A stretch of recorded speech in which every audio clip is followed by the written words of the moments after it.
नमस्कार दोस्तों, कैसे हैं आप लोग। मुंबई में बैठक के बाद से एनडीए और आईएनडीआईए में यानी विपक्षी दल में एक ज़बरदस्त रस्साकसी शुरू हो गई है। दोनों ही तरफ से अब खुलकर राजनीति हो रही है, खुल के बयानबाजी हो रही है और खुल के एक दूसरे पे आरोप लगाए जा रहे हैं। और इन सब आरोप लगाने में सबसे माहिर हैं और भारी पड़ रहे हैं अभी आईएनडीआई के सदस्य, विपक्षी पार्टियां। और इन सब के बीच एक बेहद अहम खबर आई है।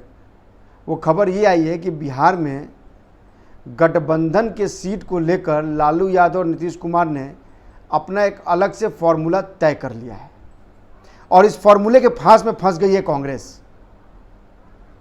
क्या है वो फॉर्मूला, क्या तय हुआ है बिहार में, इसकी पूरी जानकारी हमारे पास आ गई है। और हमारे जो सूत्र बता रहे हैं कि इसी बात को लेकर कांग्रेस में, नीतीश कुमार में और लालू यादव में अब अनबन शुरू हो गई है।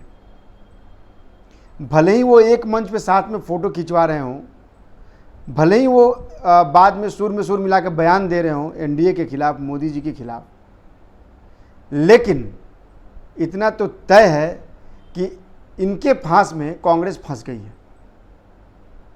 आपको वन बाय वन मैं बताऊंगा कैसे फंसी है, क्या क्या फॉर्मूला तय हुआ है और कैसे कैसे क्या हुआ है। लेकिन इन सब के इतर ज़रा पहले मैं आपको इनकी डिटेलिंग में बता दूं क्या हो रहा है। दरअसल मुंबई में बैठक होने के नेक्स्ट डे जब ये लोग वापस आए, यानी 1 सितंबर को जब वापस आए, उसी शाम को नीतीश कुमार लालू यादव के घर पे उनसे मिलने गए। मीडिया ने जब पूछा तो नीतीश कुमार ने कहा कि लालू यादव का हालचाल लेने गए थे, उनकी तबीयत के बारे में पूछने गए थे, जबकि कुछ घंटे पहले ही दोनों साथ में थे मुंबई में। लिहाजा इसके बहुत राजनीतिक मायने निकाले जा रहे थे। और इसी बीच हमारे सूत्र जो बता रहे हैं वो बहुत गंभीर खबर, बहुत बड़ी खबर इस को लेकर, जो मैं आपको आगे अपने वीडियो में बताऊंगा, इसका विश्लेषण करूंगा, इसकी जानकारी पूरी आपको दूंगा। इसके बाद क्या होता है, इसके बाद नीतीश कुमार जो हैं वो लालू यादव के घर से निकलते हैं, घर से निकल कर अपने घर जाते हैं, एक सरकारी कार्यक्रम में शरीक होते हैं, उसके बाद वो अपने घर चले जाते हैं। लेकिन इसके बाद से राजनीतिक गलियारे में हलचल शुरू हो जाती है। सियासत ये पूछ रही थी कि आखिर इन दो धुरंधर नेताओं का अचानक 4 घंटे बाद मिलना क्यों है। क्योंकि नीतीश कुमार संयोजक ना बनने के बाद से, जब उनको संयोजक नहीं बनाया गया, जिसकी कवायद शुरू से वो कर रहे थे, नीतीश के मन में कहीं ना कहीं इस बात को लेकर बेहद बड़ी टीस है।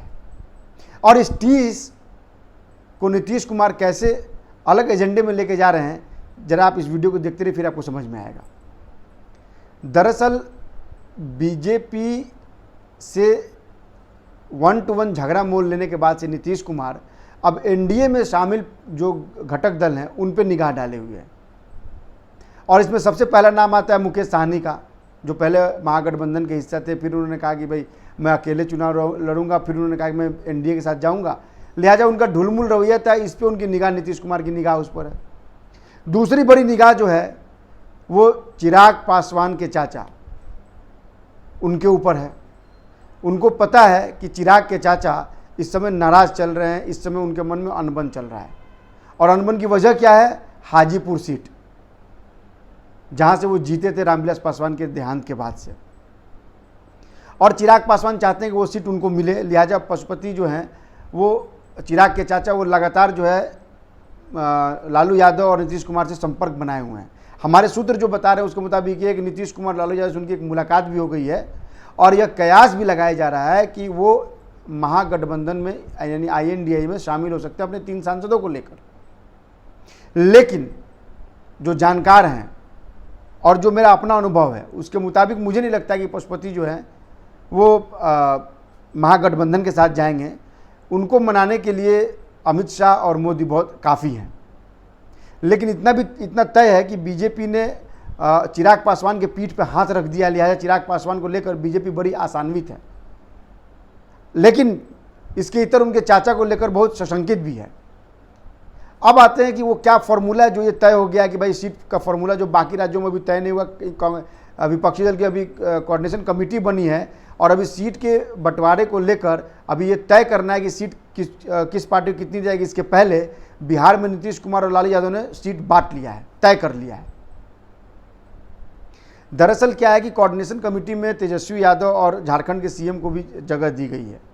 इसके इतर नीतीश कुमार और लालू यादव ने एक फॉर्मूला तय किया गया और ये फॉर्मूला तय हुआ है कि भाई किसको कितनी किन पार्टियों को कितनी सीट देनी है, इसकी जिम्मेदारी नीतीश कुमार को ने अपने हाथ में ली है और जातीय समीकरण के आधार पर किसको कितनी संख्या में सीट देनी है यह तय करेंगे लालू प्रसाद यादव।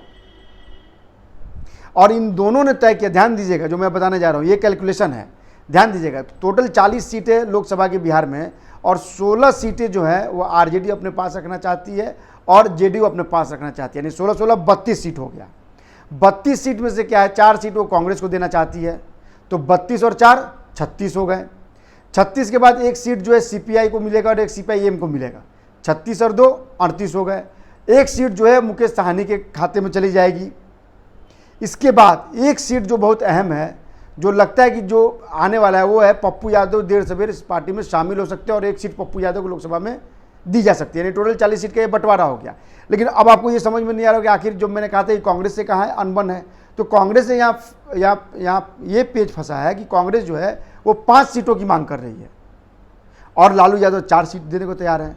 लिहाजा इस बात पर लेकर दोनों में अनबन है। इसके इतर जो मेरी जानकारी, जितना बिहार की राजनीति को मैं समझता हूँ, जितना 20 साल से मैंने देखा है बिहार की राजनीति को, 22 साल से, उसके मुताबिक पशुपति जो हैं यानी चिराग के चाचा वो महागठबंधन में शामिल होने नहीं जा रहे हैं, वो एनडीए में ही रहेंगे। दूसरा, जो सीट शेयरिंग की बात को लेकर वो कांग्रेस इस पर मानेगी नहीं, कांग्रेस को ज़्यादा से ज़्यादा सीट चाहिए होगा कांग्रेस। और ये अगर जब ये दोनों मांगेंगे तो फिर या तो लालू यादव अपनी पार्टी की सीट से इनको दे या फिर जेडीयू अपनी पार्टी की सीट से, यानी दोनों को कॉम्प्रोमाइज करना पड़ेगा। मुकेश सहनी का कोई भरोसा नहीं है, वो इधर भी जा सकते हैं उधर भी जा सकते हैं। लिहाजा ये देखना बेहद दिलचस्प होगा कि आखिर यह ऊंट जो है किस करवट बैठता है। लेकिन इतना तो तय है कि सीट के फॉर्मूला जो है वो इन पार्टियों के बीच में तय हो गई है। इसीलिए आपने देखा होगा कि मुंबई में जब संयोजक नहीं बनाया गया तो नीतीश ने कोई बहुत बड़ा बखेरा नहीं किया। इसके इतर नीतीश ने एक और बड़ा ऐलान कर दिया, आगे बढ़ के ऐलान कर दिया। वो ऐलान यह कर दिया कि 2 अक्टूबर से राष्ट्रीय स्तर पर विपक्षी जो है ना अपना कार्यक्रम की शुरुआत करेंगे। अब कहाँ से शुरुआत करेंगे, कैसे शुरुआत होगी, इसका खुलासा उन्होंने नहीं किया, लेकिन उन्होंने सिगुफा जरूर छोड़ दिया कि 2 अक्टूबर, यानी 2 अक्टूबर से ये लोग अपना कार्यक्रम शुरू कर देंगे। विपक्ष में जिस तरह से बीजेपी की रणनीति, विपक्ष में बहुत बेचैनी है, क्योंकि एनडीए पूरी रणनीति के साथ विधानसभा चुनाव की हर जो 5 विधानसभा चुनाव होने वाले 5 राज्यों में उसकी तैयारी पुरजोर तरीके से कर रही है। आप मध्य प्रदेश में देखिए, मध्य प्रदेश में उसने अपने उम्मीदवारों की लिस्ट जारी कर दी, उनका नाम जारी कर दिया। इसके इतर जो है वो छत्तीसगढ़ में लगातार एग्रेसिव है। आदिवासियों को लेकर जो एनडीए है वो लगातार लोक लुभाने योजनाएं बना रही है, एग्रेसिव है। यानी हर समीकरण पे जो है वो बीजेपी अभी आगे आगे चल रही है। लिहाजा विपक्ष को ये पता है कि अगर इस समय एनडीए को हम लोग नहीं रोकेंगे तो ना वो एनडीए को किसी बात में कम्पिटिट कर पाएंगे, ना ही उनकी योजनाएं जो है, जो आगे रणनीति है, जो उनकी योजनाएं हैं वो सफल हो पाएंगी। इसी को देखते हुए नीतीश कुमार ने यह कहा कि भाई 2 अक्टूबर से जो है हम राष्ट्रीय कार्यक्रम की शुरुआत कर देंगे, ताकि ये पब्लिक में मैसेज जाए या मीडिया डोमेन में मैसेज जाए कि विपक्ष जो है, विपक्ष में सब कुछ ठीक चल रहा है। लेकिन विपक्ष में ठीक कुछ नहीं चल रहा है।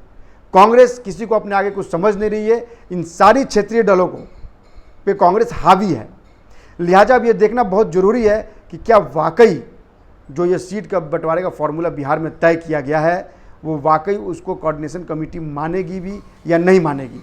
क्योंकि इस कोऑर्डिनेशन कमेटी में डिप्टी सीएम तेजस्वी यादव भी हैं, झारखंड के मुख्यमंत्री भी हैं, ललन सिंह भी हैं जेडीयू की तरफ से।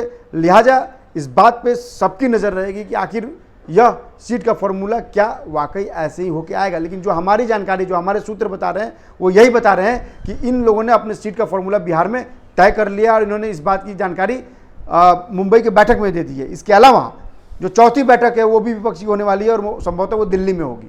सो हम भी इस खबर पर नज़र बनाए हुए हैं, आप भी इस खबर पर नज़र बनाए रहिए। आप हमारे वीडियो को लाइक कीजिए, सब्सक्राइब कीजिए और शेयर कीजिए, क्योंकि आप और कमेंट भी कीजिए, क्योंकि आपके कमेंट्स बहुत इंपॉर्टेंट है।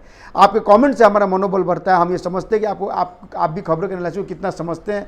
और साथ ही हम आपसे रिक्वेस्ट करेंगे कि आप हमारी खबरों को जरूर देखें, हमारी खबरों को लाइक करें और सब्सक्राइब करें। और साथ ही मैं उन सारे सब्सक्राइबर का धन्यवाद देता हूँ जो लगातार मेरे वीडियोस को देख रहे हैं। जो एक 500 से ज़्यादा हमारा सब्सक्राइबर का परिवार हो गया है। मैं उन सबको धन्यवाद देता हूं और उनसे आशा करता हूं कि वो हमारी खबरों को ऐसे ही देखें, लगातार देखें। अपने संपर्कों में लोगों में बताएं कि एक न्यूज़ एनालिसिस मैं करता हूं, उसको देखें लोग। साथ ही आप इसको जितना ज़्यादा प्रचार करेंगे मेरा मनोबल भी उतना ही बढ़ेगा। नमस्कार।